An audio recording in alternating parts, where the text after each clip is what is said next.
Dalmatia in an effort to render testimony more truthful. Such oaths consisted in pronouncing a curse upon oneself.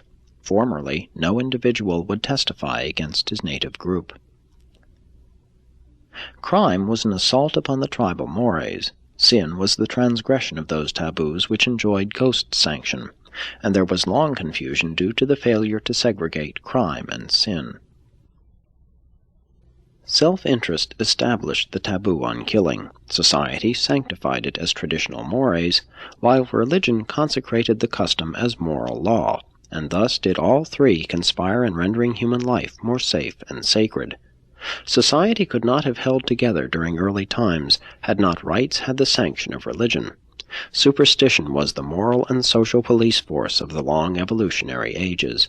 The ancients all claimed that their olden laws, the taboos, had been given to their ancestors by the gods.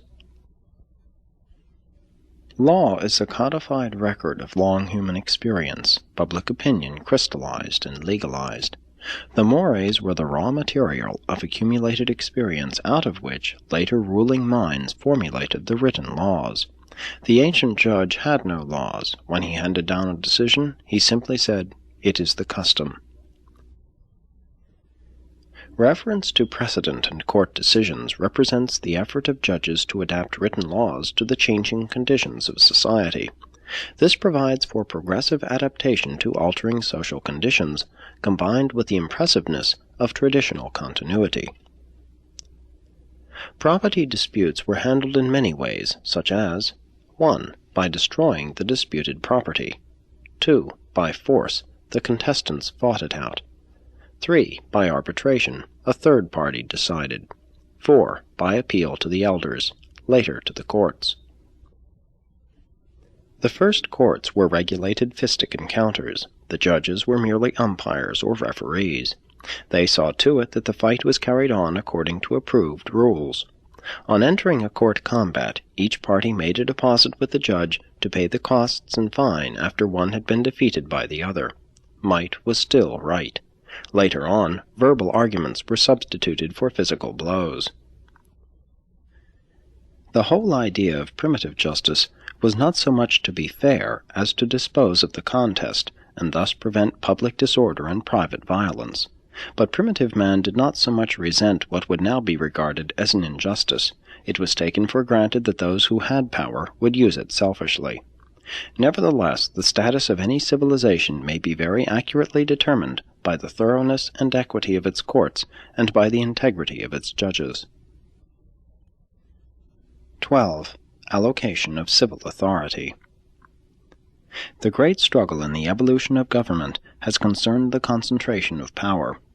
The universe administrators have learned from experience that the evolutionary peoples on the inhabited worlds are best regulated by the representative type of civil government, when there is maintained proper balance of power between the well-coordinated executive, legislative, and judicial branches. While primitive authority was based on strength, physical power, the ideal government is the representative system wherein leadership is based on ability. But in the days of barbarism, there was entirely too much war to permit representative government to function effectively. In the long struggle between division of authority and unity of command, the dictator won. The early and diffuse powers of the primitive council of elders were gradually concentrated in the person of the absolute monarch. After the arrival of real kings, the groups of elders persisted as quasi-legislative judicial advisory bodies. Later on, legislatures of coordinate status made their appearance, and eventually supreme courts of adjudication were established separate from the legislatures. The king was the executor of the mores, the original or unwritten law. Later he enforced the legislative enactments, the crystallization of public opinion. A popular assembly, as an expression of public opinion, though slow in appearing, marked a great social advance.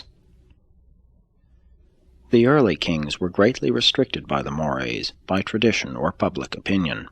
In recent times, some Urantia nations have codified these mores into documentary bases for government. Urantia mortals are entitled to liberty. They should create their systems of government. They should adopt their constitutions or other charters of civil authority and administrative procedure. And having done this, they should select their most competent and worthy fellows as chief executives. For representatives in the legislative branch, they should elect only those who are qualified intellectually and morally to fulfill such sacred responsibilities. As judges of their high and supreme tribunals, only those who are endowed with natural ability and who have been made wise by replete experience should be chosen.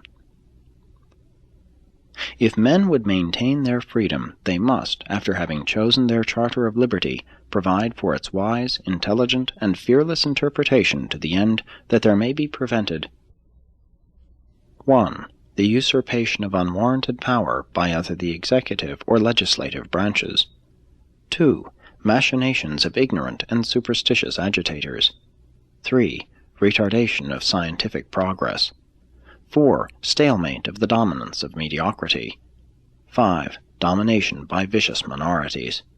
6. Control by ambitious and clever would-be dictators. 7. Disastrous disruption of panics. 8. Exploitation by the unscrupulous. 9. Taxation and enslavement of the citizenry by the state. 10. Failure of social and economic fairness. 11. Union of church and state. 12. Loss of personal liberty.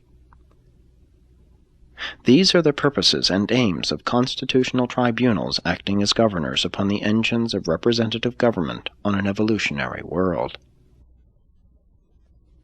Mankind's struggle to perfect government on Urantia has to do with perfecting channels of administration, with adapting them to ever-changing current needs, with improving power distribution within government, and then with selecting such administrative leaders as are truly wise.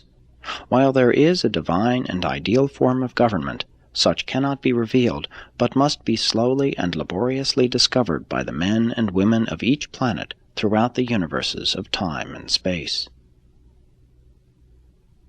Presented by Melchizedek of Nebadon.